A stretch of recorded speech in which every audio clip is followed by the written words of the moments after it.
The forensic technician lifted the tarp with gloved hands, revealing what 15 months of Texas heat had done to human remains buried beneath construction debris near Interstate 35. Skeletal fragments still wore traces of denim, and a single silver earring rested in the dirt nearby, catching December sunlight like an accusation waiting to be answered. If you like stories like this, make sure to subscribe and like the video. The case that would grip Williamson County for more than 3 decades began not with this discovery in December 1992, but with a disappearance that occurred during the Thanksgiving week of 1991. 22-year-old Jennifer Lynn Hastings vanished from a grocery store parking lot in Round Rock, Texas, on the evening of November 27th. She had been shopping for ingredients to bake pies for a family gathering the following day.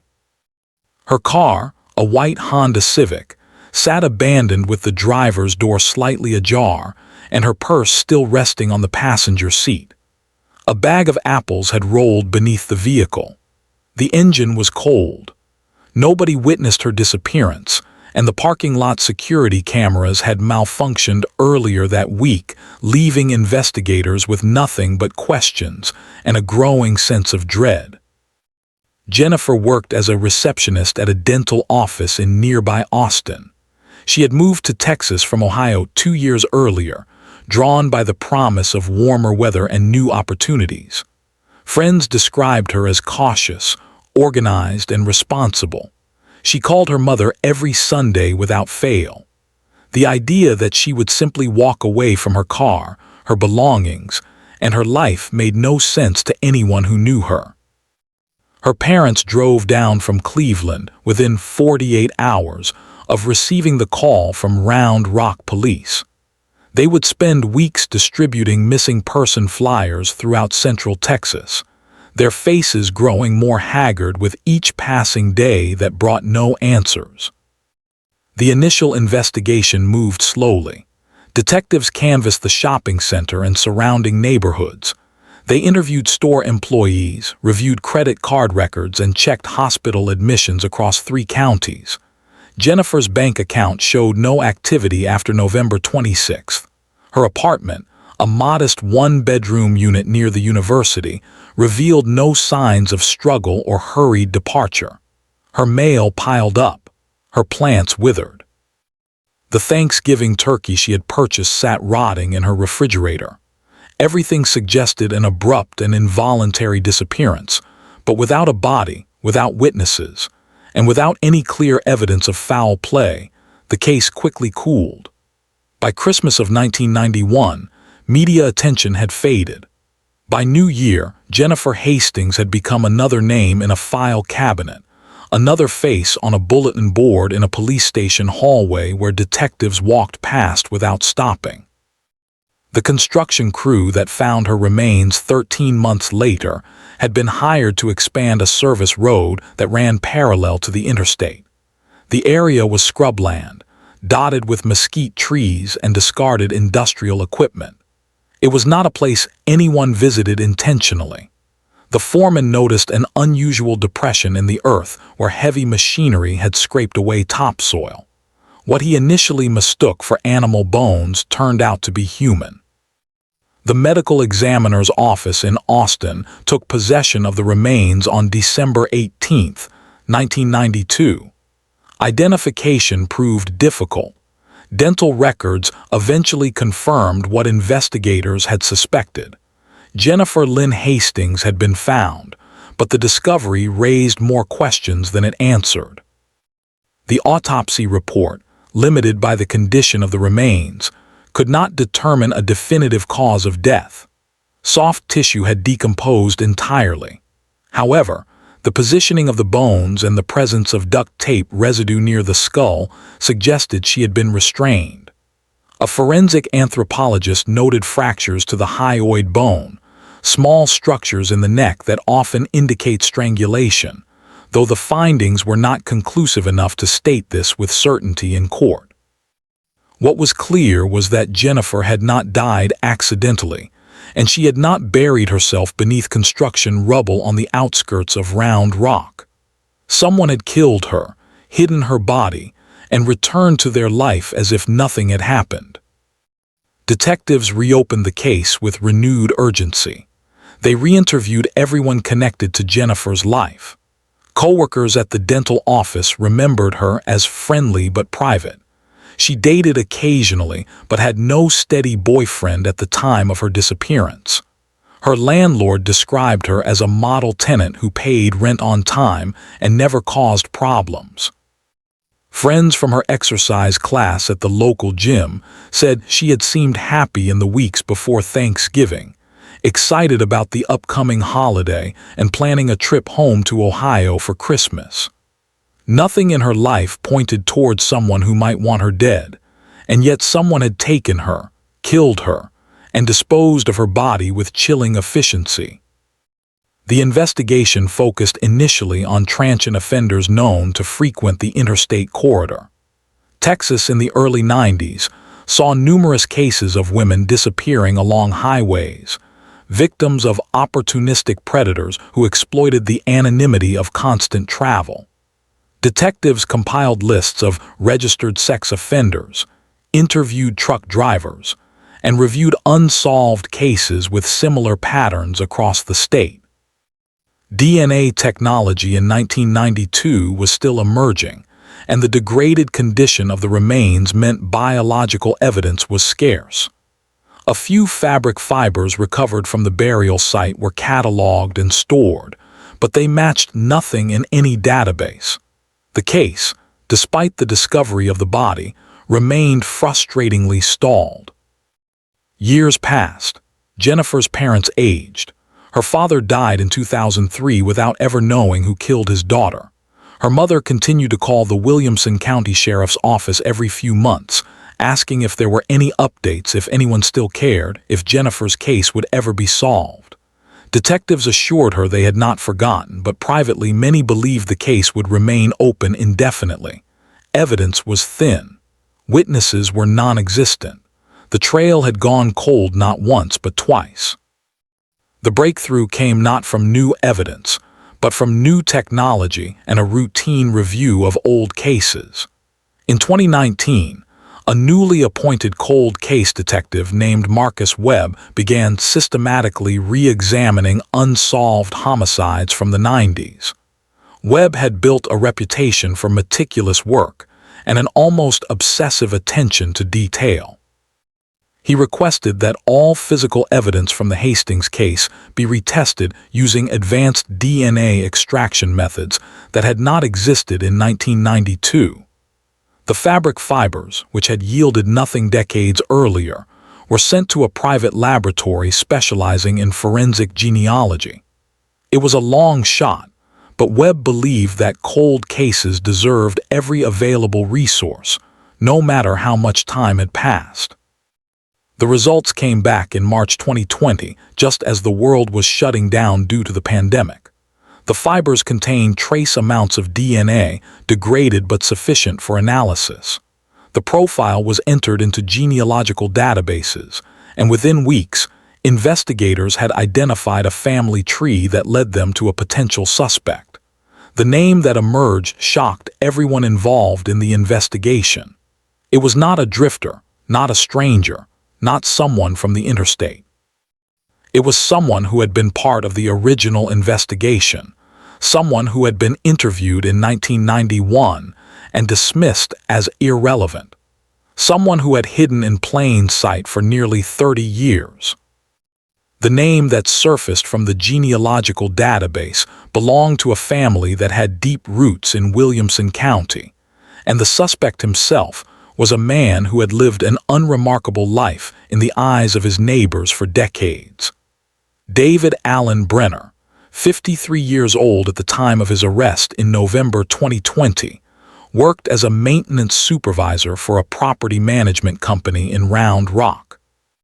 He had been 25 in 1991, employed by the same grocery store chain where Jennifer Hastings had last been seen. He worked in the stockroom, unloading delivery trucks and organizing inventory. He had spoken briefly with detectives during the initial canvass of employees, describing Jennifer as a regular customer he recognized by sight, but did not know personally. His alibi for the evening of November 27th had been thin but not suspicious enough to warrant further scrutiny.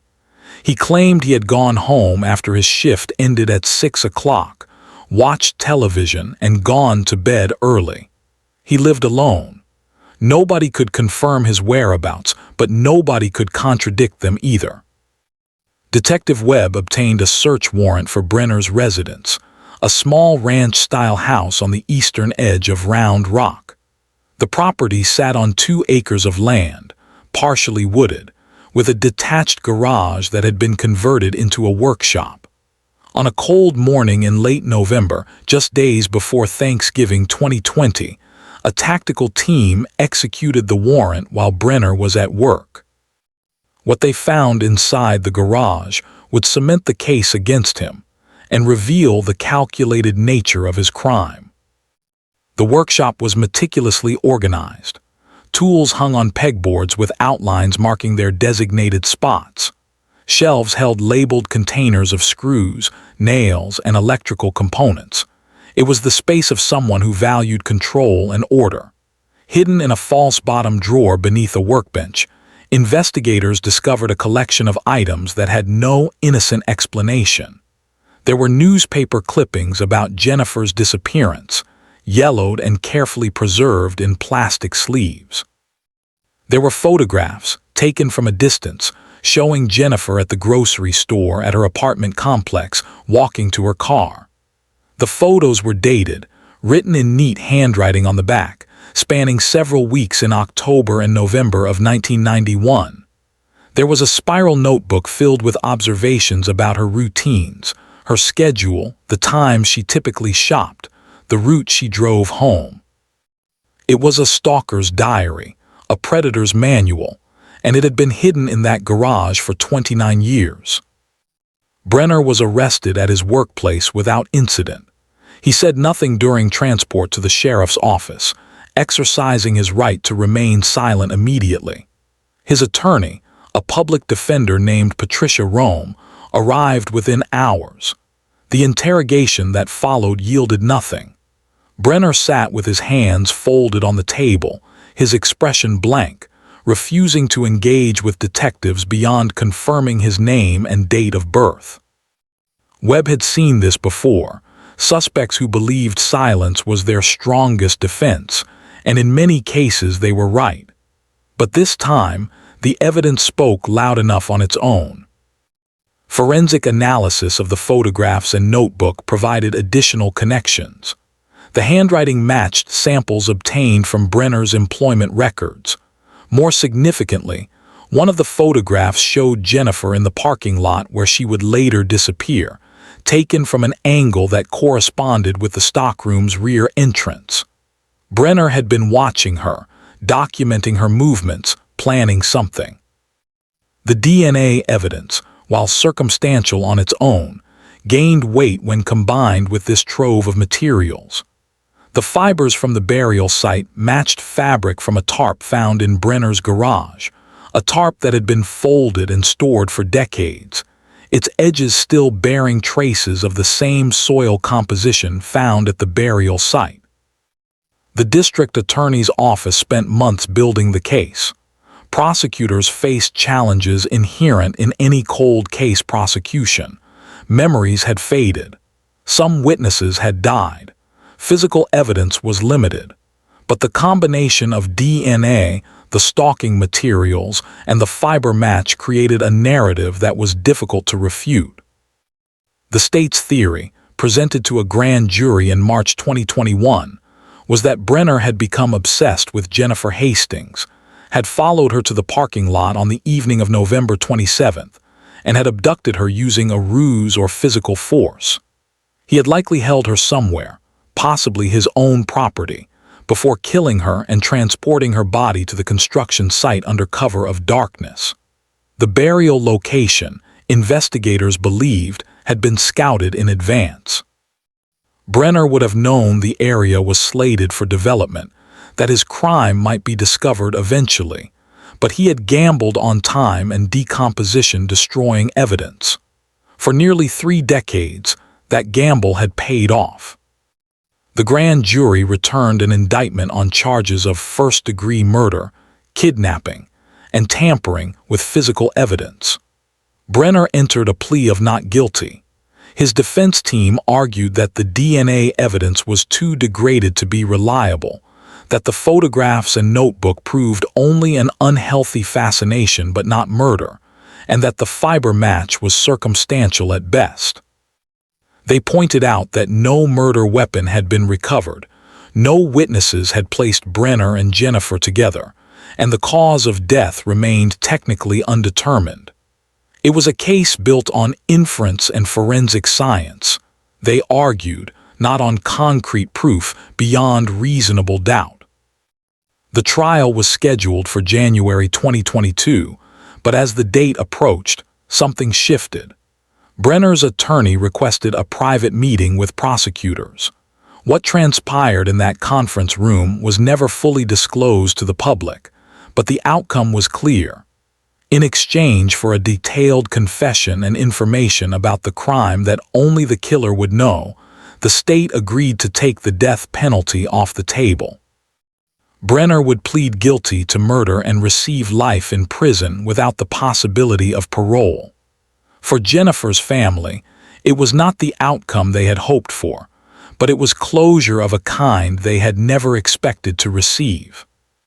Brenner's confession, delivered in a flat monotone during a closed hearing in February 2022, filled in the gaps that evidence could not.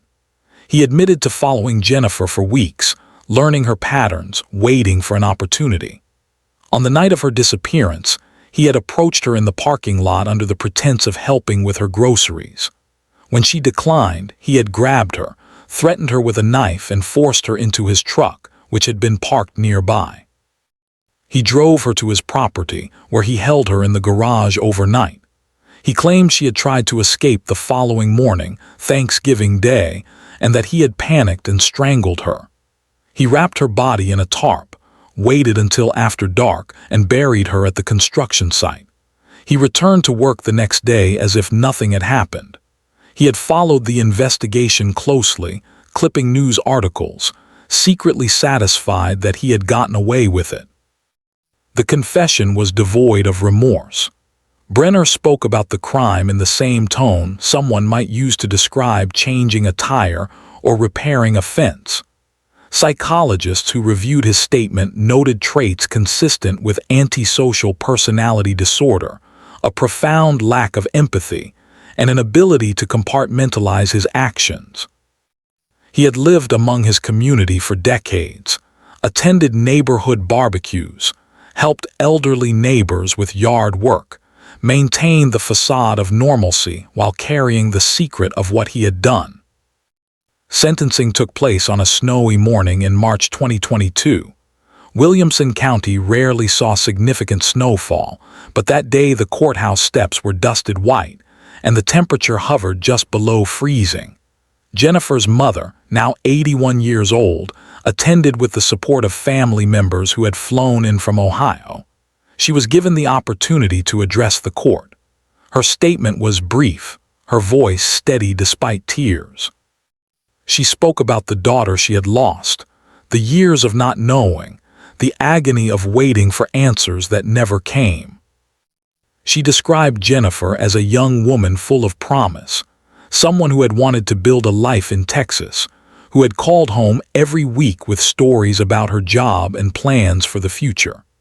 She spoke about the holidays that had passed without her daughter, 30 Thanksgivings and 30 Christmases marked by absence and unanswered questions.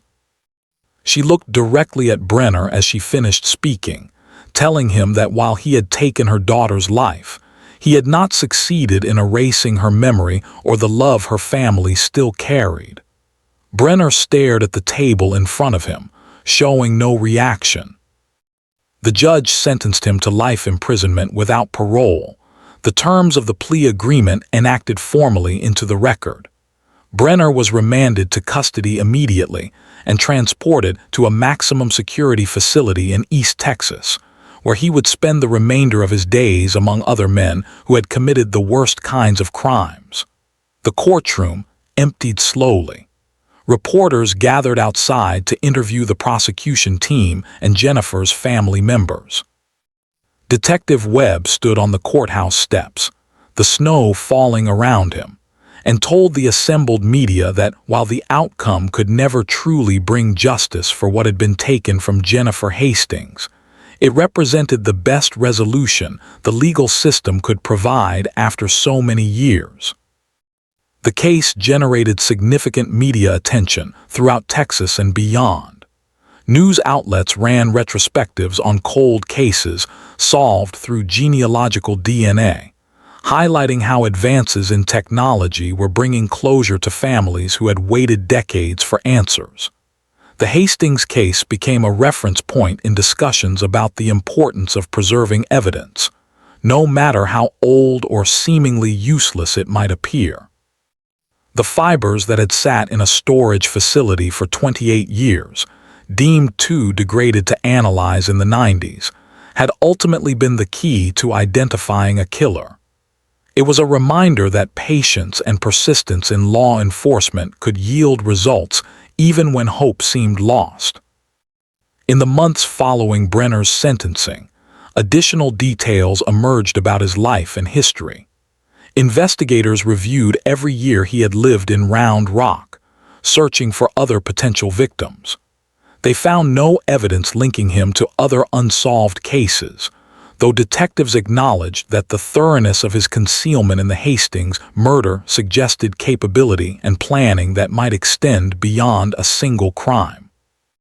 Several women who had lived in the area during the early 90s came forward with stories of feeling watched or followed, though none could definitively identify Brenner as the person responsible.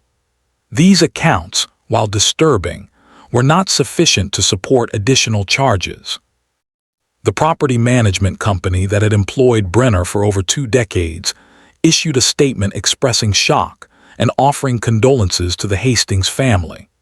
Coworkers who had known him described a quiet man who kept to himself, performed his duties competently, and rarely engaged in social interactions beyond what was professionally necessary. Some recalled that he never attended company holiday parties and declined invitations to after-work gatherings. One former colleague mentioned that Brenner had seemed particularly withdrawn around Thanksgiving each year, often requesting time off during that week, though at the time no one had thought anything of it. In retrospect, these small details took on sinister dimensions, patterns of behavior that might have indicated guilt or the psychological weight of his secret. Jennifer's mother returned to Ohio after the sentencing, carrying with her a sense of resolution that had eluded her for 3 decades. She gave one final interview to a Cleveland television station, speaking from her living room where photographs of Jennifer lined the mantelpiece. She explained that while nothing could bring her daughter back, knowing what had happened and seeing the person responsible held accountable allowed her to finally grieve properly. For years, she had existed in a state of suspended anguish, unable to fully mourn because there had always been a sliver of hope that Jennifer might somehow still be alive, that she might walk through a door one day with an explanation for her absence. The confirmation of death, as painful as it was, had freed her from that impossible hope. The detective who had solved the case, Marcus Webb, continued his work on other cold cases in Williamson County. He kept a photograph of Jennifer Hastings on his desk, a reminder of why the work mattered and what could be accomplished with determination and modern forensic tools. He gave several presentations at law enforcement conferences, sharing the investigative techniques that had led to Brenner's identification and arrest. His message to other detectives working cold cases was consistent. Never assume a case is too old to solve. Never discard evidence that might someday be testable with future technology. And never forget that behind every file and every piece of evidence was a person whose life had been stolen and a family still waiting for answers. The grocery store where Jennifer had last been seen was demolished in 2015 and replaced with a shopping complex that bore no resemblance to the original building. Few people who shopped there in 2022 had any idea that the parking lot had once been a crime scene, the place where a young woman's life had been interrupted by violence. There was no memorial, no marker indicating what had happened there. The passage of time had erased the physical evidence of that November evening, but the legal record remained, a permanent accounting of what David Brenner had done and the justice system's response.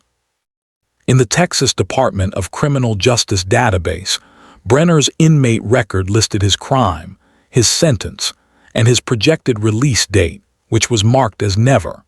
He would die in prison, removed from society, his name forever associated with the murder of Jennifer Lynn Hastings.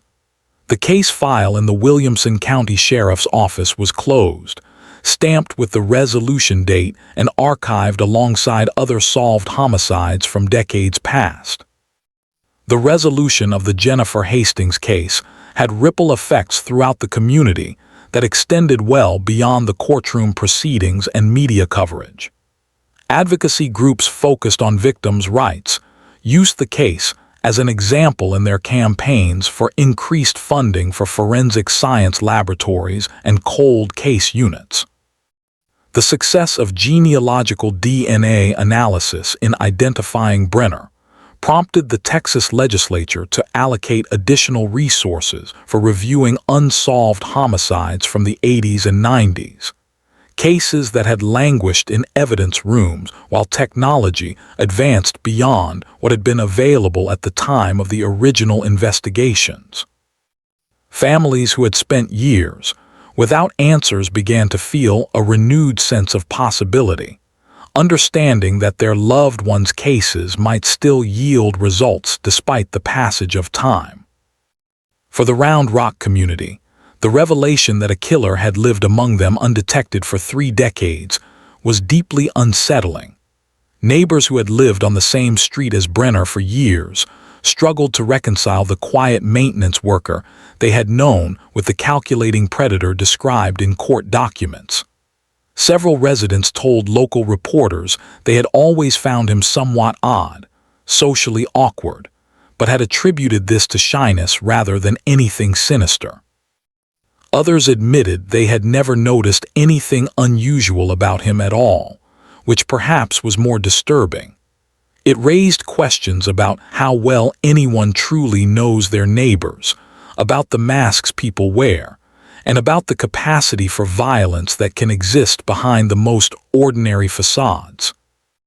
The dental office where Jennifer had worked established a small scholarship in her name, awarded annually to a student pursuing a career in healthcare. It was a modest tribute, but one that kept her memory alive in a positive way, focusing on the aspirations she had held rather than the tragedy of her death. Former coworkers who attended the first scholarship ceremony in 2023 spoke about Jennifer's kindness and professionalism, sharing memories that had remained vivid despite the decades that had passed. One woman recalled how Jennifer had stayed late one evening to help her prepare for a job interview, offering advice and encouragement that had ultimately helped her secure a better position. These small acts of generosity, largely forgotten until the case was solved, became part of Jennifer's legacy alongside the crime that had ended her life. The Hastings family established a victim advocacy fund in Jennifer's memory, contributing resources to organizations that supported families navigating the criminal justice system in the aftermath of violent crime. Jennifer's mother became involved with a support group for families of homicide victims, finding solace in connecting with others who understood the specific grief that came from losing someone to murder. She spoke at several events about the importance of never giving up hope for resolution, even when years passed without progress. Her strength and grace in the face of unimaginable loss inspired others who were still waiting for answers in their own cases. The investigative techniques used in the Hastings case became part of the curriculum at law enforcement training academies throughout Texas. Detective Webb was invited to teach seminars on cold case investigation, emphasizing the importance of thorough documentation, evidence preservation, and the willingness to revisit old conclusions with fresh perspectives. He often referenced the Hastings case as an example of how seemingly minor evidence, such as fabric fibers that initially yielded no results, could become crucial years later when technology advanced. His presentation stressed that solving cold cases required not just technical skill, but also empathy for the victims and their families, a recognition that behind every case file was a human story that deserved resolution. David Brenner adapted to prison life with the same emotionless efficiency he had brought to his crime. Correctional officers reported that he followed rules, kept to himself, and showed no interest in rehabilitation programs or social interaction with other inmates. Psychologists who evaluated him concluded that he lacked the capacity for genuine remorse or empathy, though he understood intellectually that his actions had been wrong in the eyes of society. He received no visitors. His few remaining family members, a sister in Oklahoma and cousins scattered across the Southwest, had severed contact after his arrest, unwilling to maintain ties with someone who had committed such an act.